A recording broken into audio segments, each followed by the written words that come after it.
humanity and a better country. Don't miss out, because when journalists speak, the world listens. Tune in to your Shining Supreme radio station and be part of the conversation every Wednesday from 11 o'clock to 12 noon. Editors Hangout, the meeting point of journalist by journalist for humanity, society, and the country.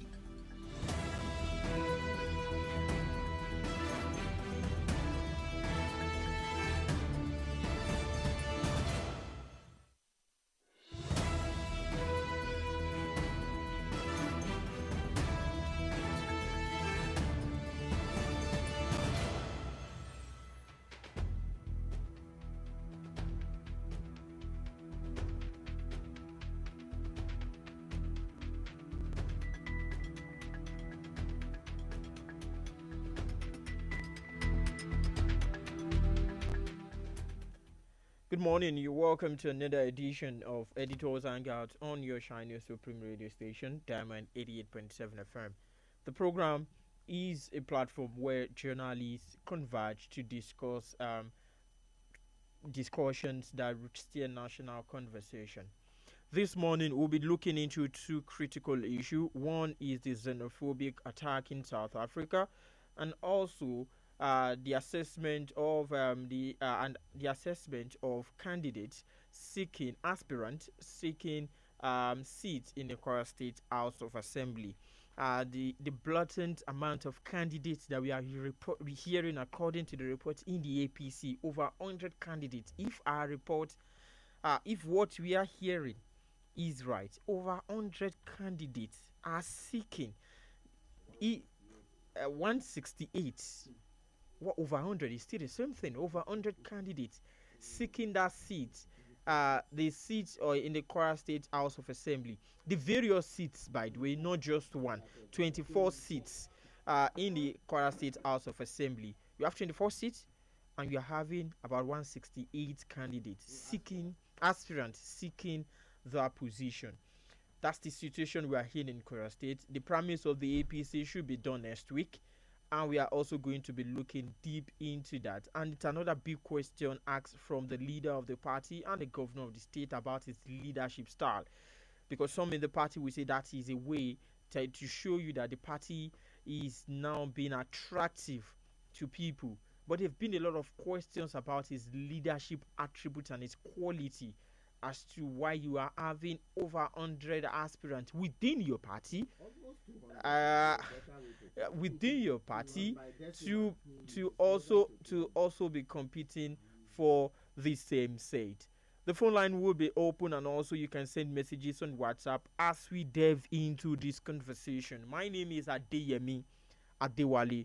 My fellow auditors are with me in the studio. There is a full house, starting with the general manager of Diamond FM, Mr. Michael Abiodun Lariwaju Mao for short, and also my very good brother, a veteran journalist, Mr. Akinwumi Abiodun.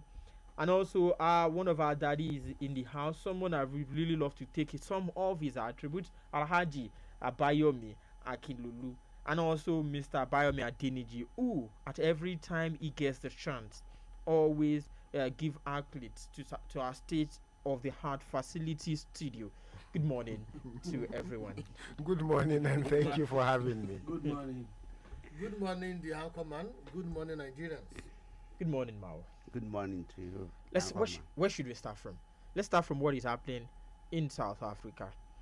They say that Nigerians are taking their job, and they say all Nigerians, not only Nigerians by the way, all foreigners, should return home. Mao, quickly, I want to start with you. You've seen a lot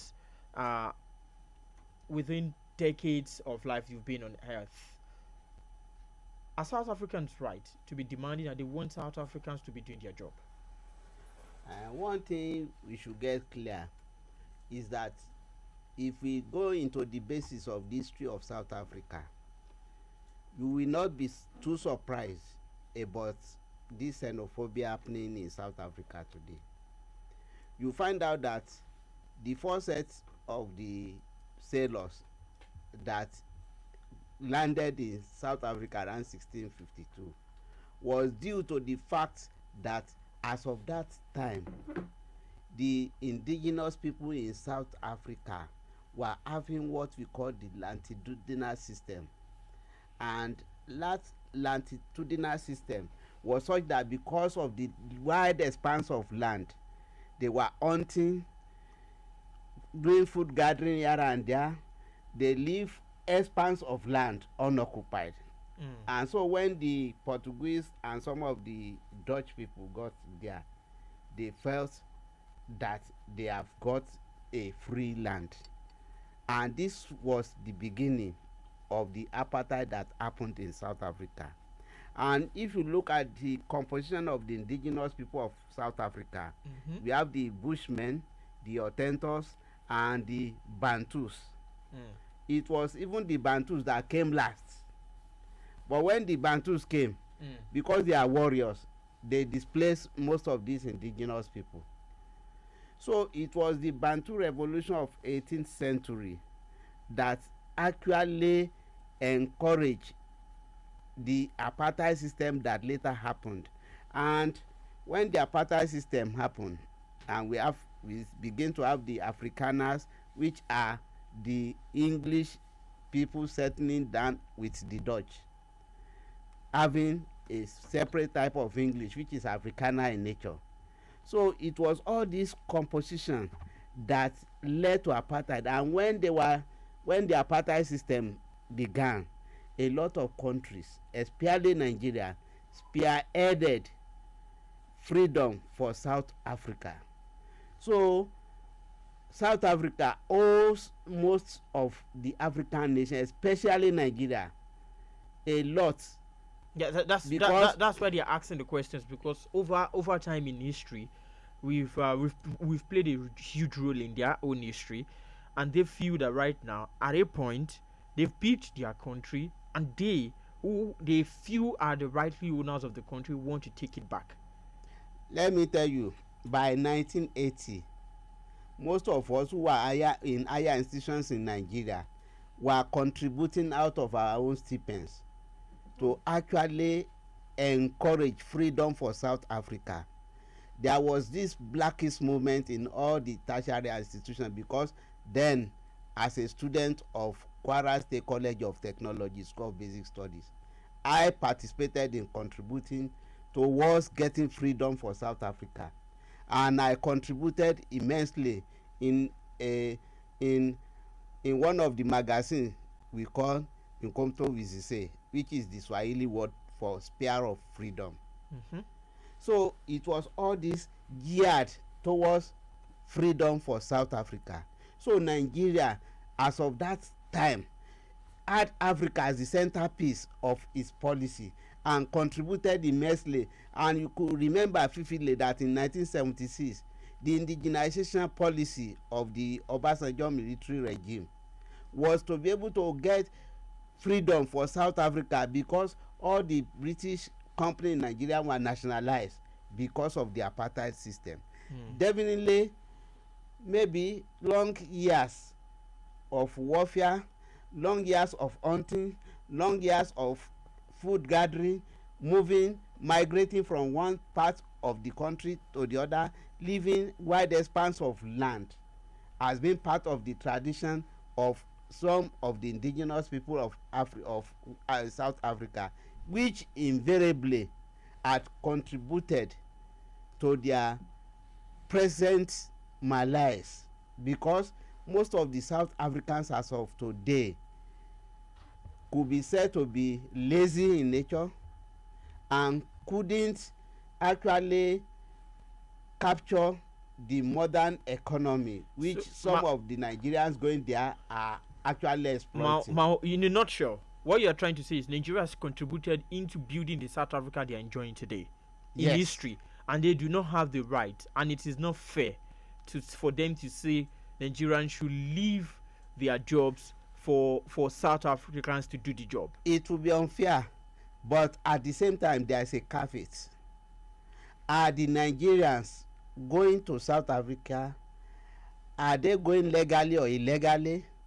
And are the set of Nigerians being actually attacked in South Africa, are they actually criminal in? No. See, I don't think we'll come there, because from the report we've gotten, by the way, Um, and those that have been leading this xenophobic attack have not really looked at Nigerians, looking at the work they've done. Probably it is legal or illegal. Most of their agitation have been about their jobs taken by foreigners. But Mr. Akin, let me quickly bring you in on this. From Mao, and thank you very much, Mao, for taking us down through to history, to when Nigeria had to do the apartheid. I think it was under Muritala Mohammed. I think it was under Muritala Mohammed.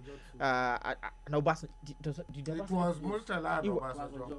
So, but Mao said they do not have the right. Some of them keep saying there were a point where Nigeria also said Ghana must go. Where Ghana must go was an legal way of telling those that are legal migrants to leave the country. That was Ronnie Shagari. He gave them an ultimatum to leave the country. Now, if South Africans don't want Nigerians again, they can have a policy that all foreigners should leave their country. But this kind of attack is something that is criminal the way I look at it. You can send foreigners away, but why are you going and attacking them and killing them? So if you know that you don't like them, you can send them away. And it's not only Nigerians that have been affected. Zimbabwe, almost all African countries. So if you don't want foreigners in Nigeria, we have South Africans in Nigeria too. So I wish go and be driving them away. They have their legal business that they are doing here, and nobody is pursuing them. So and I think there is no country that's an island. You should have symbiotic relationship where your citizens can move to other countries and other can move to the other countries. So they have their own business in Nigeria. Nigerians also have their own business over there. So and even if they say they are doing illegal business, at least their laws should be more strict on arresting those that are doing illegal business and jail them. Jail is all that is a criminal. It's better than go and maiming and killing them. And then what they are doing is illegal, is jungle justice. And I think the local government have not done enough in stemming this evil. Let's hear from one of our senator, Adams Oshiomhole. Last week, he was in his back in the early 2000s mood when he was the Labour president. And in his words, he said the Senate, he does not want the Senate to come here and start commemorating with Nigerians that have lost their lives. He is demanding, urging the federal government and the Senate to take a position. But let's hear from the man himself. But for me, sir, I didn't come to the Senate to lament what is not right. And I know that in diplomacy, there is the law of reciprocity. What are the issues in South Africa? The president of South Africa did campaign openly that foreigners were taking the jobs that South African people could do. That is why his hands and his legs are tied. So my view is that it is time to reciprocate. This Senate should adopt a position that MTN, a South African company that is cutting away millions of dollars from Nigeria every day, that Nigeria nationalize it and withdraw its license so that Nigeria company can take over the MTN business and recruit more people. Those coming from South Africa will find good jobs working with the company that will replace MTN. And I know that South African president has interest in MTN. The second is that we ask the Minister of Communication of the federal government to revoke the DSTV, which is also a South African company that is cutting away millions of dollars, even abusing, resorting to practices that will not even be accepted in South Africa. So that's Senator Adams Oshiomhole on the Nigerian Senate, I think about 6 or 7 days ago, where he was really agitating. And he made mention of a lot of things which we are trying to attribute to. And he was calling on the president of South Africa. You think he has not done enough also? Yes, I think he has not done enough because this thing has been long for the past more than 10 years. You also think he has a hand in some of this? We may not have hand in it, but I think because Adams Oshiomhole said those are part of his campaign words. Well, I don't think he may encourage, but I don't think he has hand in it because as a country, you cannot. If he encourages it, that means he has directly or indirectly he has hand in it. And that is even where I believe that the Nigerian government should be more strict on him in our economy. But I don't believe those companies should be scrapped. I don't believe that. Mr. Bayomi, do you think we should chase MTN and DSTV away? That we need. He said we need to retaliate. That it is part of the law. Well, it is part of global or international relations that when you have actions that affect your citizens or your interests, you are expected to give a reciprocal response. That is part of international intercourse. Let me say this very quickly. As far back as 2008, 2007, the South Africans have displayed great hostility to brother Africans and in particular Nigerians. Cyril Ramaphosa is a politician. And just like Shagari felt that part of the problems in Nigeria was caused by the heavy presence of illegal aliens, and he subsequently made a pronouncement policy that all illegal aliens, not Ghanaians, should leave Nigeria. I come from Ofa. I know, so if there is anybody that values the country called Ghana, I think I'm one of them. And indeed, I don't think there's any compound in Ofa that does not have one Ghanaian relation or the other. I don't think there's any. Now, but talking about xenophobia, I recollect personally in South Africa in one place called Sandton. This was, I think it was in 2008. I attended the African Ministerial Conference on the Environment. I wore agbada, grey and white. But Sandton is a high profile area. I would try to compare it with like Aja or Lekki in Nigeria. So they have skywalks, so you don't have to come down to go anywhere. So some people now call me, hey, so I now answer them, hello, hello. So we are speaking English, so they now asked me my name. I told them my name is Adeyemi Adeneji. Then it was a couple. Then the wife said to the husband, Yoruba ni won. So we now started speaking in Yoruba. They now said they want to appeal to me that in this my dress, I should not go outside Sandton. That's like 15 years ago. So there is a long-standing resentment against Nigeria in South Africa. Why? I think it has to do with the fact that from colonialism, they went into apartheid, which was simply domestic colonialism by the white population. So over time, their mentality has been cowed. You know, just like in Nigeria, it's not really, it's seen as normal to be able to put 20 naira on an item of 120 so that you can chop something. So their mentality has been subordinated. And Nigerians are a garrulous people, whether we like it or not. And Nigerians don't take SHIT. Because I was a media person in that place, and I discovered that the South African press did not want to have anything to do with us, Nigeria. You know, it was barely that I was able to get Radio South Africa to talk to my principal. So, then in today's context, it is the South Africans are angry with all Africans. But you see, why are they angry? They have forgotten that when the whites were running the country, all the surrounding countries, Zambia, Zimbabwe, Mozambique, Tanzania, Lesotho, Botswana, I think one of them is called Eswatini now, were labor camps for the South African economy. Because the South Africans were not the Xhosa, the Zulus, and the Bele, whatever those tribes in South Africa, were those free-running tribes. They were not ready to come and hold digger and mine. So imported labor became the basis, almost like slave labor in the old United States. So many of these people now became normal for them to come in and out. Then when in 1994 apartheid was demolished, a lot of Nigerians saw opportunity. And many of these opportunities, the things that Nigerians are not doing government job. Very few Nigerians are running what you would call formal businesses. For instance now, the electronic industry. Nigerians will go to Taiwan or China or Singapore, buy electronics and come and sell. It is South Africans buying it. So if you are not satisfied with them, empower your own people to run them out. And when this is where Ramaphosa is liable.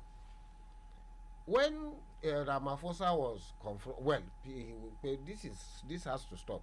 His response was that the foreigners should ensure that they regularize their stay. None of the mobs has the authority to be asking people where they stay. They have immigration, they have police, they have custom. So I just see it fundamentally as bad belly. Of course, Nigerians. So if it is like that, the way you explained, Yes. let me bring him Alhaji Adeyemi here. Yes. So why are we against retaliation? What Senator Adams Chiemole is speaking about? Because if his own resolution is he's seeing it as bad belly, and from history, what you've narrated is as bad belly, and Nigerians are not taking, majority of Nigerians are not doing your government job. Adams Chiemole also said it, that what majority of Nigerians do are trading jobs and some other minor jobs, and you still want them to leave. So why are we against retaliation in a company that he claimed that the president is one of the highest shareholder? He just said he had interest. He didn't say. No, there's a further interview where he said he's one of the highest shareholder, and it's on the national TV. Well, thank you, the Anchorman. No responsible government will make inciting comments. Inciting comments in the sense that when you want to show that you want to retaliate or you want to respond to what has been done or an action, there is a way you go about it. First, you apply diplomacy, and for a government, there is a way, normal way that we do things. The Minister for Foreign Affairs will get in touch with his colleague or our colleague and our counterparts in the other country, and they will find a way of resolving it. And you recall that some young people, I think led by Showore or some activists, visited the embassy, the South Africa embassy in Abuja, and actually wanted to seek audience with the ambassador to discuss the issue. And there was also a video, a viral one, where a woman was attacked by some Nigerians. They went to her house and were insisting that she should be escorted to the airport and leave the country. You see, one thing is clear: xenophobic attack. It has been something that it started in the 90s in South Africa, and we've had it in 2008. And that of 2008, left over 60 people dead and 100,000 people displaced. It is always about economic and social issues, and the fear of strangers is not peculiar to South Africa. Even within us in Nigeria, we experience it. The only thing is that it involves Nigerians living in another country, and that time there will be nothing like Igbo, Yoruba or Hausa will see ourselves. They will now promote national identity in response to. Meanwhile, in our domestic level, we don't do that. So, what I see as a major problem in South Africa is the fact that the people were made to face psychological traumas for years, and unfortunately, When you mean the people, you mean South Africa? South Africans. By who? Psychological trauma? By Nigerians? By the white people through apartheid, and unfortunately, there was no strong or effective post-apartheid program in respect of reorientation to heal the psychological wounds, and who are now being made to bear the brunt, the foreigners. And it is just like I said, even in Nigeria, as at yesterday I was still somewhere, when you get into discussion or to get into an argument with someone anywhere, the next thing the person will say, are you from our town? the moment he or she knows that you are not from that place. So is that not fair? I really think that's different, Alaji, because what I'm saying is different is, I mean, you find yourself in someone who is not from Ilorin, and they are discussing indigenous issue, probably the example you made. It is that affect the indigenous people who know the community very well, and you want to try and bring your own opinion, and they tell you, no, you're not from here. Probably what they mean is you might not really understand our concepts, but it's different from what we are seeing right now, where you are literally telling them to pack their bags and leave. That was not what I said. What I was trying to say is things like this are based on economic and social issues, and it happens almost on a daily basis. We've had instances where people from one town will attack the another, or communal clashes everywhere. So it's about fear of strangers, and this one is special because it involves a country where Nigerians were also among the victims. Not only Nigerians were attacked. Yes, that's why they're using the word foreigners. It was based principally on economic and social issues. Not even that the people that were attacked were illegal immigrants. No. It is infinitesimal. So what we are saying is this: fear of strangers in attack in South Africa. But despite all of this, Senator Adams Oshiomhole, does not see. Dr. Lanre Okiki Expo 90. Dr. Lanre Okiki Expo 90. Coming from Itakure Ilorin. Good morning to you. Agree the team of journalists in the studio, including. Good morning to you. Agree the team of journalists in the studio, including Mao Kirian. Thank you very much. Dr. Lanre Okiki Expo 90. Coming from Itakure Ilorin. Thank you very much. Dr. Lanre Okiki Expo 90. Coming from Itakure Ilorin. Thank you very much, Dr. Lanre Okiki. Any serious business? Dr. Lanre Okiki. Any serious business in like one of your guests said, all they are to reciprocate by attacking back. Now, should we not say Senator Adams Oshiomhole is right? Because he made that statement of this week. It took him after Adams Oshiomhole made his statement. Tell you something. What we need to understand that when we say Korea, discrimination come from. I don't know who. Episode 913 655 6864. The nationalized all foreign controlled companies. Oshiomhole was saying he was talking about nationalizing it, ensuring Nigerian took over part of their ship. They can have jobs in some of those companies to talk about. Well, let's talk about what is I've been talking about interest to vie for one position, also the House of Rep position. Let them vote for you. That is just doing what is he.